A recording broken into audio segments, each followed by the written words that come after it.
Selamat pagi dan shalom. Salam sukacita untuk kita semua. Kembali lagi kita bertemu dalam Renungan Harian Toraya, edisi Selasa 28 Februari 2023. Sebelum kita memulai aktivitas kita dan melaksanakan tanggung jawab kita, mari bersama-sama kita mendengarkan sebagian daripada firman Tuhan untuk menjadi penuntun langkah hidup kita. Namun sebelum itu, mari kita tunduk kepala, memohon pertolongan daripada Tuhan. Kita berdoa. Bapa yang kekal dalam kerajaan sorga, Bapa yang kami sembah dan kami muliakan, kami bersyukur Tuhan atas anugerah-Mu di sepanjang kehidupan kami. Bersyukur atas hari yang baru serta napas kehidupan yang masih Tuhan berikan kepada kami. Dan di pagi hari ini, sebelum kami memulai aktivitas kami akan membuka dan merenungkan firman Tuhan. Berkatilah firman-Mu ini Tuhan, sehingga kami boleh mendengarkan dengan baik dan menjadi pedoman dalam seluruh langkah kehidupan kami. Terima kasih Tuhan Yesus, kami siap untuk mendengarkan firman-Mu. Dalam nama Tuhan Yesus, itulah Tuhan dan Juru Selamat kami yang hidup. Amin. Pembacaan kita pada hari ini terambil dari 1 Raja-Raja pasal 19 ayat 9 sampai 18. 1 Raja-Raja pasal 19 ayat 9 sampai 18. Namun saya akan membacakan di ayat 9 sampai dengan 11a. Lembaga Alkitab memberikan judul Allah menyatakan diri di Gunung Horeb. Ayat yang ke-9.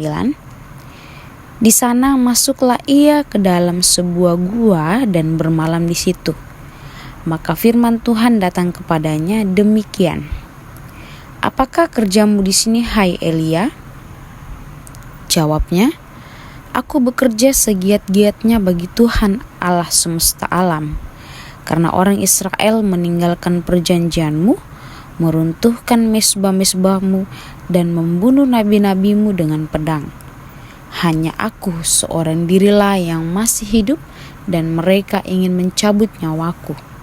Lalu firman-Nya, keluarlah dan berdiri di atas gunung itu di hadapan Tuhan. Amin firman Tuhan. Ya saudara-saudara, tema renungan kita pada hari ini diberikan judul Krisis Iman. Dalam bahasa Toraya, kapatonganan tumaringko. Krisis adalah suatu keadaan yang diartikan suram, genting, terjadinya kemerosotan, hidup yang penuh dengan kemelut. Keadaan seperti ini tentu tak seorang pun menginginkannya. Namun, tak dapat pula dihindarkan ketika seseorang mengabaikan hal-hal yang dapat menyebabkan situasi ini terjadi. Sama seperti Nabi Elia saat itu sedang diliputi krisis mental bahkan iman. Padahal baru saja mengalahkan 450 Nabi Baal. Kemenangan itu segera disusul kekalahan karena ia mulai melangkah menurut apa yang dilihat matanya, bukan yang dilihat imannya. Kata-kata Izebel membuatnya sangat ketakutan.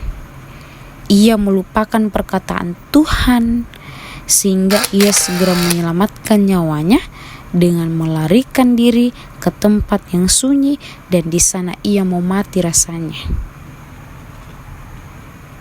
Padahal bila sungguh-sungguh ia mau mati, Izebel dengan senang hati menolongnya untuk memenuhi hal itu.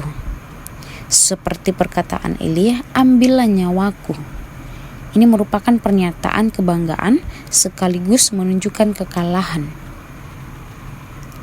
Ia lebih memilih menyelamatkan diri ketimbang memberi diri. Tuhan tahu situasinya. Ia mendatanginya dan memberinya penguatan dan kekuatan. Kuasa Tuhan dinyatakan kepadanya, sehingga Oleh makanan yang Tuhan beri, ia dapat berjalan 40 hari 40 malam sampai ke gunung Allah, yakni gunung Horeb.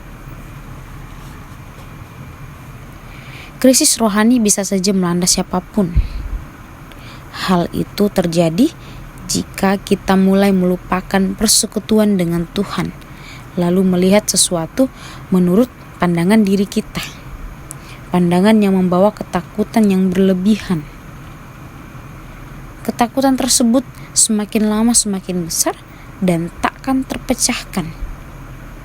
Kita hidup dalam bayang-bayang ketakutan yang membuat kita hancur. Situasi tersebut dapat diatasi jika dalam persekutuan dengan Tuhan. Jadi, mari sama-sama kita membangun persekutuan dengan Tuhan. Jangan pernah takut, tetaplah menjalani persekutuan dengan Tuhan, karena ketika kita menjalani persekutuan dengan Tuhan, Dia akan selalu bersama dengan kita. Kita tidak akan perlu takut lagi, dan kita percaya bahwa Tuhan akan selalu menjaga kita. Demikianlah firman Tuhan pada hari ini. Terpujilah Kristus, haleluya, amin. Mari kita berdoa. Bapa yang kekal dalam kerajaan sorga, Bapa yang sangat baik dalam kehidupan kami bersyukur untuk firman yang telah diperdengarkan di tengah-tengah kami pada saat ini, yang mengajarkan kami untuk meyakini bahwa melalui persekutuan dengan Tuhan, kami akan menjadi lebih baik dan Tuhan akan selalu menjaga dan melindungi kami. Berikan kami hati yang terus mau melayani Engkau ya Tuhan, dan mau terus menjalin persekutuan dengan Tuhan. Karena kami percaya Tuhan bahwa Tuhan tidak akan pernah meninggalkan kami. Terima kasih ya Tuhan. Kiranya kami mohon Engkau yang akan menuntun kami untuk setiap menghadapi apapun yang Tuhan percayakan dalam hidup kami. Ini yang menjadi doa kami Tuhan, sempurnakan.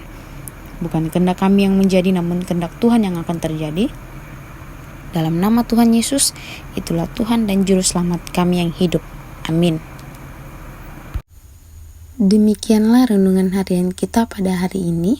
Selamat beraktivitas, Tuhan Yesus memberkati. Shalom.